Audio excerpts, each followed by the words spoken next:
నమస్కారం NSTV news కి స్వాగతం. నా పేరు సంధ్య. ఇక వార్తల్లోని ముఖ్యాంశాలను ఇప్పుడు చూద్దాం. కరీంనగర్ స్మార్ట్ సిటీ పరిధిలోని 3వ డివిజన్ కిసాన్ నగర్ ప్రాంత అభివృద్ధి కోసం డివిజన్ పరిధిలోని రోడ్లు, డ్రైనేజీల సమస్యల పరిష్కరించాలని డిమాండ్ చేస్తూ సోమవారం రోజున స్థానిక బీజేపీ నేత కంటెస్టెడ్ కార్పొరేటర్ సోమిడి వేణుప్రసాద్ నిరసన కార్యక్రమం చేపట్టారు. కిసాన్ నగర్ బీడీ కంపెనీ నుండి మీ సేవ వరకు సోమిడి వేణు మా ప్రాంతాన్ని అభివృద్ధి చేయండి అని దండాలు పెట్టి నిరసన వ్యక్తం చేశారు.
కరీంనగర్ స్మార్ట్ సిటీ పరిధిలోని కిసాన్ నగర్ పాత 3వ డివిజన్ డిలిమిటేషన్ అయిన తర్వాత 29వ డివిజన్ పేరుకు మాత్రమే స్మార్ట్ సిటీ, అభివృద్ధిలో మాత్రం శూన్యం.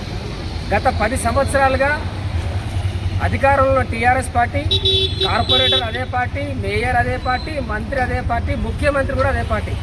కానీ అభివృద్ధి చూస్తే అన్ని రంధ్రాలు ఉన్న రోడ్లు, మొత్తం డ్రైనేజ్ వ్యవస్థ, వర్షం పడితే మోరీలు మొత్తం ఇంట్లోకి తెచ్చుకొని వస్తూ ఉంటాయి. బీజేపీ పార్టీ తరఫున మేము ఈరోజు నిరసన కార్యక్రమం జరిపించినాం. పొర్లు దండాల ప్రోగ్రాం గతంలో 10-15 సార్లు జిల్లా కలెక్టర్ గారికి, అదేవిధంగా మున్సిపల్ కమిషనర్ గారికి ఎన్నిసార్లు వినతి పత్రాలు ఇచ్చినా అభివృద్ధి విషయంలో పట్టించుకోవడం లేదు.